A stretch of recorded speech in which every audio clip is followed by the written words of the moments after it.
ভাঙ্গারপাড় হারাং নদীর উপর ভেঙে যাওয়া বিক্রমপুর রংঘর সংযোগী ফুটব্রিজ পরিদর্শন করলেন পুলিশ প্রশাসনের আধিকারিকরা। উল্লেখ্য, রবিবার মাঝরাতে ভাঙ্গারপাড় বিক্রমপুর রংঘর সংযোগী হারাং নদীর উপর ফুটব্রিজ আচমকা ভেঙে পড়ে। এতে বৃহত্তর রংঘর এলাকার মানুষ যাতায়াত থেকে বিচ্ছিন্ন হয়ে পড়েন।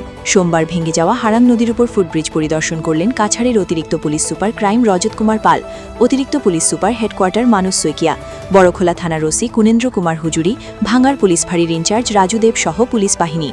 উল্লেখ্য, এদের সংবাদ মাধ্যমে কাছাড়ের অতিরিক্ত পুলিশ সুপার ক্রাইম রজত কুমার পাল বলেন, আমরা সেতুটি পরিদর্শন করেছি এবং সেতু ভেঙে পড়ার সময় কোনো দুর্ঘটনা ঘটেনি এবং সেতুর আশপাশে যাতে কচিকাঁচা শিশুরা যাতে না আসে সেদিকে সবাইকে সচেতন থাকার অনুরোধ জানান এবং তিনি বিভাগীয় কর্তৃপক্ষের সঙ্গে আলোচনা করে গ্রামের মানুষের অসুবিধা দ্রুত সমাধান করার চেষ্টা করবেন বলেও জানান তিনি।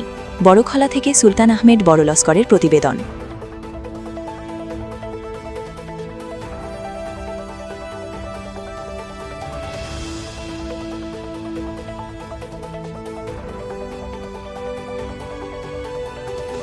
हमको जैसे ही खबर मिला कि एक ब्रिज जो है इस एरिया में भांगा गई से मैंने तो ऐसा ही हमें विजिट करूँ और কোনো মানুষ ইনজার্ড হোৱা নাই কিন্তু और আমি সাৰ্কেল অফিসাৰ और ইঞ্জিনিয়াৰ লগত কথা পাতিম কি কৰিব যাব পাৰে আৰু যিমান সোনকালে হওক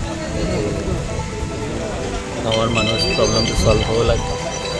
আমি এটা গাঁৱৰ মানুহ লগত এটা মিটিং থানাৰ লগত পাতি দিম আৰু চাৰ্কল অফিচৰ লগত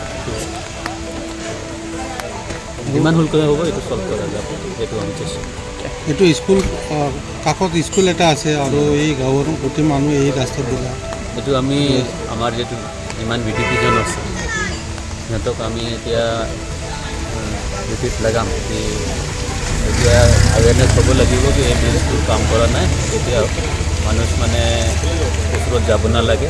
আৰু আপোনাৰ মাধ্যমৰ পৰা মই পাব্লিক এইটোৱে অনুৰোধ কৰিম কি ব্ৰিজৰ আশে পাশে বাচ্চা সৰু বাচ্চা নহ'লে কোনোবা বাইক চাইক লৈ নাযায় তাতে তাকি কোনোবা এক্সিডেণ্ট হ'ব নালাগে। সেইটো কাৰণে আপুনি এইটো মেছেজটো স্প্ৰেড কৰক মানুহ আশে পাশে থাকিব नालागे। এইটো बरखन सीजन स्लीपिंग या कुछ इंसिडेंट होने से एक बड़ा इंसिडेंट होने से हमें बचना है और तब तक के लिए हम लोग जो नेसेसरी एक्शन है ले रहे हैं।